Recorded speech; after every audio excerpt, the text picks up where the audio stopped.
Hi guys, thank you for joining me here today. In today's video, I'm going to talk about some tips for exclusive pumpers.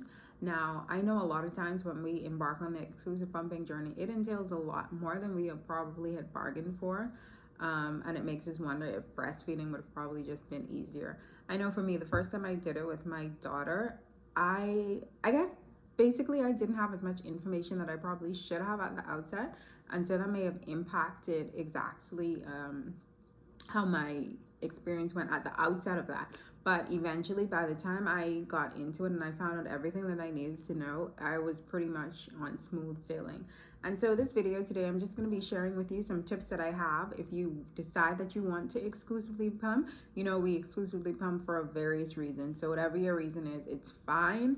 Obviously, at the end of the day, you just want to make sure that your child is fed, whether you have to supplement by formula or if you just provide them with strictly breast milk.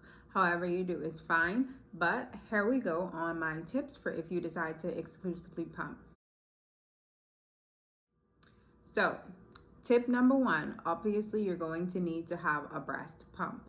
Now, a lot of people recommend a doctor's grade breast pump, but obviously you may not always be able to afford a doctor's grade breast pump.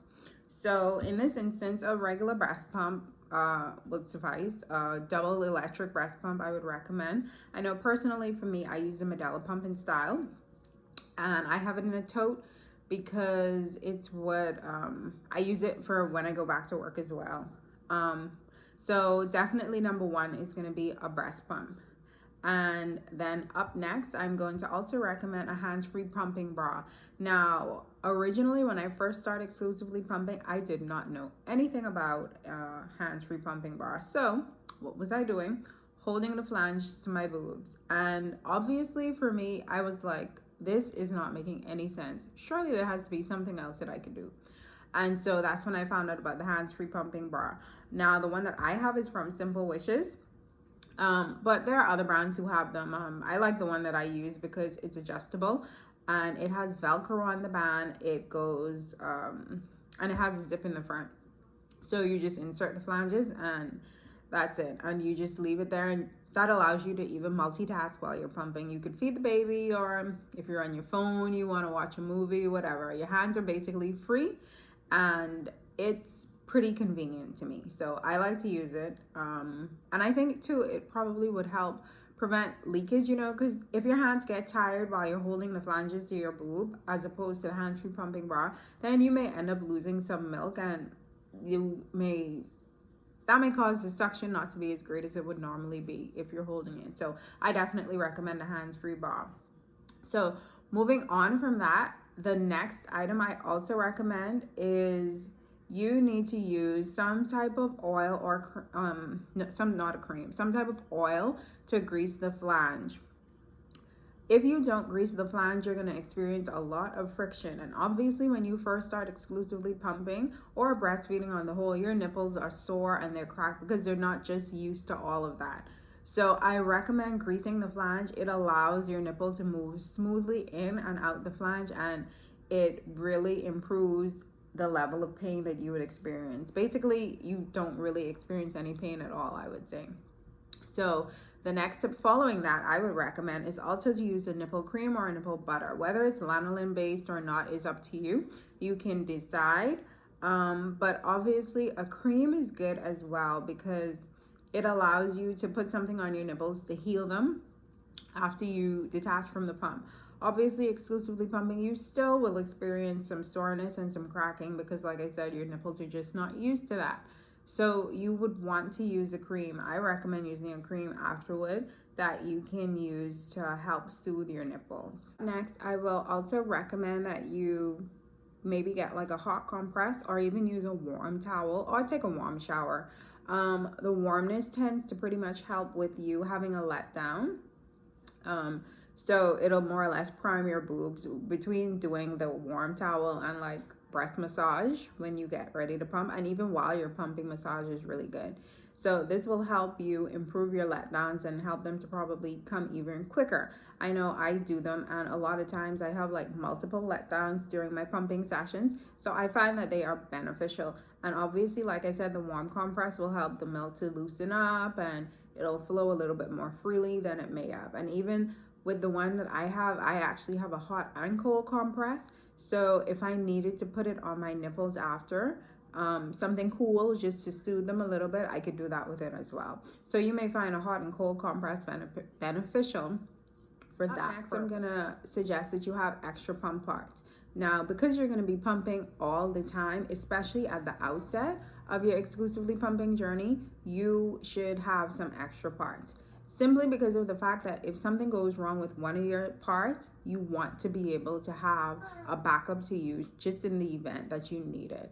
So a lot of times you can find spare parts on Amazon, or you can go to the provider's website and actually source the parts from there.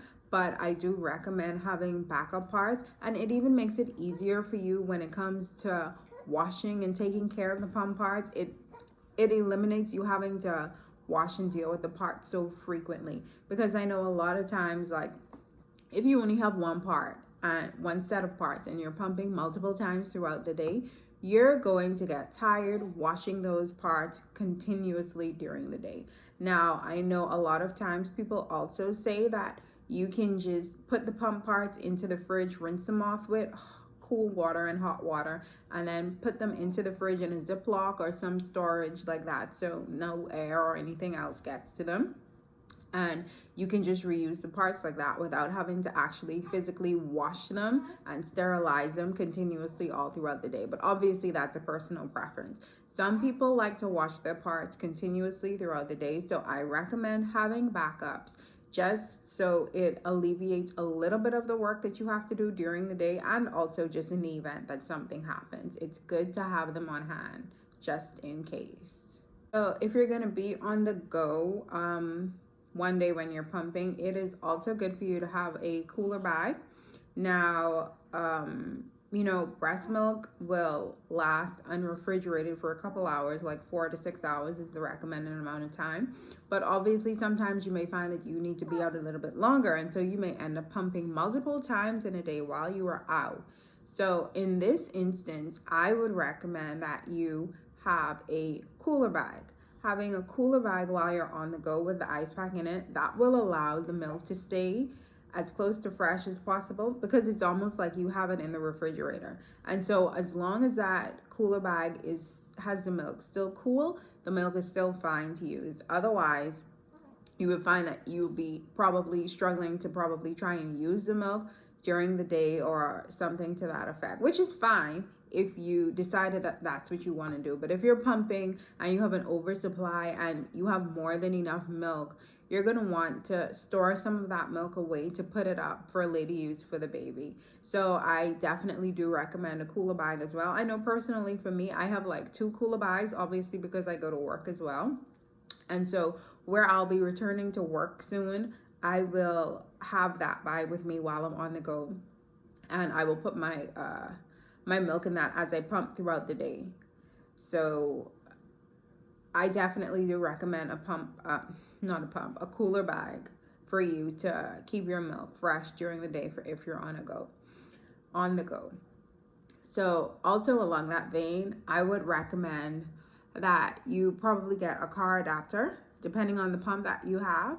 I know all pumps don't come may not necessarily come battery operated. I know for my Medela pump in style, I typically use it plugged into the wall, and I don't really like the battery adapter that came with it, because I feel that I think it takes like maybe 8 AA batteries, and maybe after 2 to 3 pumps, the strength isn't as good to me. So I do prefer to use the wall adapter, and that's typically what I use all the time. Now, if I have to drive or go somewhere, like if I'm going to be commuting to work, and so while I'm on my way to work, I'll probably decide to pump. When I'm coming from work, I will probably decide to pump. That will allow me to still pump consistently like I need to, but it will make it a little easier as well. So I recommend some type of battery pack, some type of car adapter, something that you could use on the go so that you don't miss pumps when you don't have to. I mean, but if you do miss a pump, obviously you can just make it up in the next pump by taking a little bit of time and extending the length of another pump or whatnot. But at the end of the day, I recommend, yeah, have a car adapter or some type of something like that that you can use for when you're on the go, so that you're still able to use your pump. And I know the one that I found for my Medela pump in style, I actually got it off of Amazon, and it was inexpensive. I don't remember how much it was priced, but I know it wasn't more than $15 to $20, I don't think. I'll link it down below, so just in case you need to use it. I'm not sure which other pumps it's compatible with, but I do recommend having a car adapter. It makes things a little bit easier, and it stops you from having to be limited in case you have to go somewhere. I know a lot of times as moms, we just decide that, you know what, I don't want to go anywhere because I'm going to be pumping all day. And so this is not going to work. So for me, I like to have my car adapter and I leave it in there. If I have to hook up when I'm on the road, it's simple and it's easy. I have my hands-free bra and I have everything there. I hook up before I'm about to leave and I let it run. And most times I'm probably at my destination or pretty close to my destination, so I can just disconnect when I get there. Also, I would recommend that you probably want to put yourself on a schedule, more or less at the end of the day when you decide to exclusively pump. Let it be something that works for you. You know, a lot of times when we first start exclusively pumping, it's like every 2 hours, every 3 hours. And the recommended time is about 15 to 20 minutes for each pump. So you need to organize yourself on a schedule so that you consistently know that every day I am pumping at this particular time and for this particular length of time. And so that is what you do. Eventually it becomes a part of your routine. This will help you while you're regulating your supply, especially before you start to drop pumps. And at the outset, it's going to seem like a lot of pumping, and it is actually a lot of pumping because sometimes you're pumping between 8 to 10 times every day. It's just like if you were breastfeeding or nursing, I should say, if you were nursing a newborn and they're continuously eating every 2 to 3 hours. It's the same thing when you're exclusively pumping. So you can set a schedule that allows you to pump. And even if you want to set the schedule to pump while the baby is bottle feeding, that even works, because then that way it kind of syncs up and you are sure that you are pumping sufficient times like you should. So yeah, like I said, exclusively pumping is going to take a lot of mental preparation. And, you know, sometimes you will be tired and you're going to be like, do I have to wake up to pump and things like that. And, you know, you just have to tell yourself you're going to do it because this is what you decided to do. And so it's your version of breastfeeding your kid. So you're going to stick with it, and you want to be mentally strong and prepared and just focused and determined while you're doing it. And obviously you can do it. You know, the first few weeks when the babies are born takes up a lot of our time and a lot of effort, especially in the case of me. I know, like, I had a C-section, and so personally I was like, how am I going to be able to do this? You know, having to move around and whatnot all the time. It takes a lot out of you to do these kind of things for your babies, but it's a sacrifice that us moms are willing to make. So just make sure you have a good support system around you and you have people who continue to push you and encourage you every day. You know, it's good to have them around, because in the times when you feel like you're not going to make it, or you feel extremely tired and you may even just need a break, you know, a couple of minutes between a pump session, between feeding the baby, changing diapers, that kind of thing. These are the people who will step in and they will be able to provide you with that help and that support that you need. So ensure that you have these kinds of people around as well. It may not be a physical product that you're using on your exclusive pumping journey, but it is something that I think is very vital and important for you along the way. So yeah, make sure that you do have a good support system and you are mentally prepared for what you're going to do, because essentially most of us, we're aspiring to maybe 6 months, 12 months, whatever you decide is up to you. I know the first time I did it, I only did it for 10 months and I was like, you know what, I had enough. By the time I had gone back to work, I was like, okay, this is not going to be sustainable for me.